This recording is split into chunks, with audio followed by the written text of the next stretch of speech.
چند چیزوں کی اس موقع کو غنیمت سمجھتے ہوئے وضاحت ضروری سمجھتا ہوں، اس کے سلسلے میں کچھ عرض کرتا ہوں۔ استاد محترم حضرت مولانا سید ارشد صاحب مدنی جگر گوشے شیخ الاسلام نے کل والد محترم اور اپنے استاد محترم حضرت مولانا انظر شاہ صاحب کشمیری کے حوالے سے یہ بیان فرمایا کہ شاہ صاحب کی آمد ہندوستان یا دیوبند میں نہیں بلکہ ان کی آمد حضرت مولانا عبدالحی فرنگی محلی نور اللہ مرقدہ سے فیض حاصل کرنے کے لیے لکھنؤ کے لیے تھی، اور اس کا حوالہ دیا میرے والد مرحوم کا اور اپنے استاد محترم کا۔ میں اپنے والد مرحوم کے ساتھ باشعور حیثیت سے 50 سال ان کی رفاقت میں رہا ہوں۔ میں نے کسی موقع پر کسی سوانح نگار کی اس کاوش میں یا والد مرحوم کی زبان سے کسی مجلس میں کبھی بھی یہ بات نہیں سنی، اور ان کو اپنے والد مرحوم سے اس قدر شغف، اتنا اشتغال تھا کہ دن رات وہ انہی کے مالا جپتے تھے اور انہی کے علوم کا تذکرہ۔ کسی ملک میں، کسی علاقے میں، کسی آبادی میں پہنچتے تو سب سے پہلے یہ معلوم کرتے کہ ابا جی کا کوئی شاگرد ہے۔ اگر یہ معلوم ہوتا کہ فلاں شاگرد فلاں محلے میں ہیں تو چل کر وہاں پہنچتے اور ان سے تحقیقات کرتے، اور تحقیقات یہاں تک پہنچتی کہ ابا جی کی پیشانی کیسی تھی، ان کی آنکھیں کیسی تھی، ان کا قد و قامت کیسا تھا، ان کا رنگ کیسا تھا، ان کے چلنے کا انداز کیسا تھا، ان کے درس کی کیا کیفیت تھی، درس کے اندر وہ مباحث، خشک مباحث کے اندر گرے رہتے یا ظرافت کا بھی کوئی پہلو تھا، خارجی معلومات بھی پیش فرماتے یا نہیں، اس کا دائرہ انتہا سے زیادہ وسیع تھا۔ ان کو ان کی زندگی کے ایک ایک گوشے اور ایک ایک پہلو پر اطلاع تھی، کشمیر سے آمد سے لے کر اور یہاں پہنچنے تک، دیوبند پہنچنے تک۔ خود علامہ کشمیری علیہ الرحمہ نے ایک موقع پر ارشاد فرمایا، مسجد قاضی میں جب علامہ کشمیری تشریف لائے تو وہاں پر 3 دن تک بے یار و مددگار رہے، کوئی پرسان احوال نہیں تھا۔ جب علامہ ہو گئے اور ان کی شہرت 7ویں آسمان پر پہنچی تو اسی قاضی کی مسجد میں کسی صاحب نے علامہ کو مدعو کیا، اور ساتھ میں تقریباً 100-150 کے قریب اور مہمان ان کے ساتھ موجود تھے۔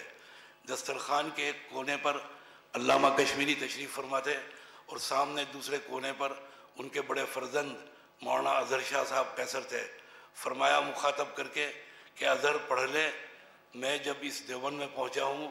تو اسی مسجد کے اندر 3 دن تک اس حالت میں مقیم رہا کہ کوئی پرسان احوال نہیں تھا۔ 3 دن کے بعد مجھے متولی مسجد نے دریافت کیا کہ بھائی تم کون ہو، کہاں سے آئے ہو؟ تو میں نے عرض کیا کہ میں حضرت شیخ الہند مولانا محمود حسن صاحب سے پڑھنے کے لیے حاضر ہوا ہوں، کشمیری ہوں، کشمیر سے آیا ہوں۔ تو ان کے بیان کے مطابق وہ ہزارہ سے براہ راست دیوبند پہنچے ہیں، تو اس کی وضاحت ضروری تھی۔ دوسرے عجیب و غریب بات ہے کہ حضرت کے اساتذہ میں حضرت مولانا خلیل صاحب سہارنپوری نور اللہ مرقدہ کا بیشتر مقالہ نگار حضرات نے تذکرہ کیا۔ میرے اپنے مطالعے میں اور والد صاحب کی سوانح نقش دوام میں اور حضرت علامہ یوسف بنوری جو فنا فی الشیخ کا درجہ رکھتے ہیں، ان کے نفحۃ العنبر میں کہیں اس کا بنیادی سوانح نگاروں نے ذکر نہیں کیا کسی بھی موقع کے اوپر۔ واللہ عالم یہ کہاں سے حضرت نے، شاہ صاحب نے اگر دارالعلوم دیوبند میں پڑھا ہے تو ان اساتذہ میں حضرت اقدس سلطان العلماء مولانا حافظ محمد احمد صاحب سے ہدایہ پڑھی ہے، اور دیگر اساتذہ ہیں، ان کا نام نہیں آتا۔ حضرت شاہ صاحب جب دارالعلوم سے جدا ہوئے اور محلہ خانقاہ میں اپنی رہائش گاہ پر پہنچے تو ایک موقع پر دارالعلوم دیوبند کے محتمم حضرت مولانا حافظ محمد احمد صاحب اپنے 2 صاحبزادگان حضرت حکیم الاسلام مولانا قاری محمد طیب صاحب اور حضرت مولانا محمد طاہر صاحب نور اللہ مرقدہما کے ہمراہ پہنچے ہیں، اور عرض کیا، جا کر ارشاد فرمایا کہ اجی شاہ صاحب ہمارا آپ پر کوئی حق ہے یا نہیں؟ فرمایا کہ حضرت حق کی بات تو یہ ہے کہ میں نے آپ سے ہدایہ پڑھا ہے، اگر میری کھال بھی کھینچ کر آپ اپنے پاؤں کا جوتا بنا لیں تو وہ حق ادا نہیں ہوگا۔ تو مجھے یہ عرض کرنا ہے کہ اساتذہ دارالعلوم میں ایک اہم نام حضرت اقدس مولانا محمد احمد صاحب نور اللہ مرقدہ کا بھی ہے۔ حضرت مولانا خلیل احمد صاحب کی شاگردی شاہ صاحب کی میری نظر سے نہیں گزری۔ مجھے ابھی برادر محترم مولانا محمد سفیان قاسمی محتمم صاحب نے ارشاد فرمایا کہ حضرت مولانا نور الحسن صاحب راشد کاندھلوی نے دامت برکاتہم نے کل یہاں پر بیان کیا کہ شاہ صاحب نے مظاہر میں پڑھا ہے، اور حضرت اقدس مولانا سلمان صاحب بجنوری دامت برکاتہم نے کل مجھ سے براہ راست بیان کیا کہ حضرت مولانا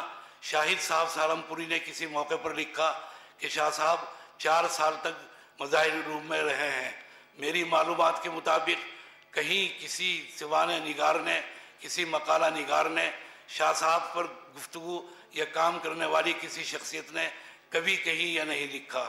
یہاں میں سمجھتا ہوں اس کی بہترین توجہ ہے کہ جس طرح موجودہ دور کے اندر واٹس ایپ پر اور دوسرے تمام میڈیا کے اوپر شاہ صاحب کی تصاویر وائرل ہیں، وہ ایک بھی تصویر ایسی نہیں ہے کہ جو شاہ صاحب کی حقیقی تصویر ہو۔ یہ تمام تصویریں والد صاحب کی حیات میں آ چکی تھی سامنے، اور ان کی تصدیق کے لیے اس وقت کے محتمم دارالعلوم حضرت مولانا مرغوب الرحمان صاحب بجنوری نور اللہ مرقدہ اور دارالعلوم دیوبند وقف کے محتمم حضرت مولانا محمد سالم صاحب قاسمی، جنہوں نے اپنی کمسنی میں حضرت اقدس شاہ صاحب کی زیارت کی تھی اور بکثرت کی تھی، اور ان کے منجلے فرزند حضرت مولانا اکبر شاہ صاحب جو حضرت مولانا محمد سالم صاحب قاسمی کے کلاس فیلو ہم درس اور ہم سبق تھے شعبہ فارسی میں،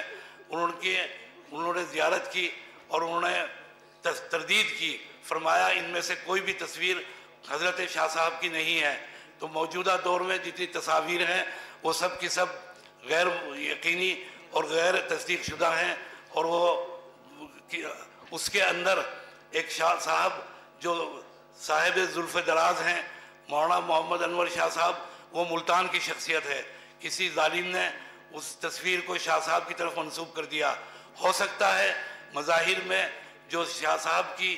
تعلیم علمی کا دور بیان کیا جا رہا ہے وہ کوئی محمد انور شاہ مقامی فرد ہو، مقامی تلمیذ ہو، مقامی شاگرد ہو، مقامی طالب علم ہو۔ شاہ صاحب کی وہاں پر کوئی تعلیمی سلسلہ کبھی نہیں رہا، نہ کبھی شاہ صاحب نے بیان فرمایا۔ تیسری بات یہ ہے کہ شاہ صاحب سے منسوب جو مشہور واقعہ ہے ان کی قوت حفظ کو بیان کرتے ہوئے ان کے مصر کا سفر، ان کے شاگرد رشید شارح بخاری حضرت مولانا سید احمد رضا بجنوری نے واضح صاف لکھا کہ شاہ صاحب کا کوئی سفر مصر کا ہے ہی نہیں، کوئی سفر کیا ہی نہیں۔ تو یہ واقعہ بھی خلاف واقعہ ہے اور اس کے اندر بھی کوئی حقیقت نہیں ہے۔ ان تمام چیزوں کی وضاحت ضروری تھی اس موقع کی مناسبت سے، اور اس کو غنیمت جانتے ہوئے میں تمام حضرات کا شکریہ ادا کرتا ہوں جن حضرات نے یہاں پر مقالہ نگار تشریف لائے اور انہوں نے شرکت فرمائی، اور جو حضرت صاحب رحمانی صاحب وفات پا گئے اور شہادت کے درجے پر فائز ہو گئے، میں ان کے متعلقین سے تعزیت مسنونہ بھی پیش کرتا ہوں۔ وآخر دعوانا ان الحمدللہ رب العالمین۔ ابھی نائب محتمم صاحب عزیز مولانا شکیب صلی اللہ علیہ وسلم نے بیان کیا انتہائی دلدوز اور نہایت ہی غمناک خبر کہ حضرت پیر ذوالفقار صاحب نقشبندی دامت نور اللہ مرقدہ کی ابھی وفات ہو گئی۔ انا للہ و انا الیہ راجعون۔ آپ سب حضرات سے دعائے مغفرت کی درخواست ہے۔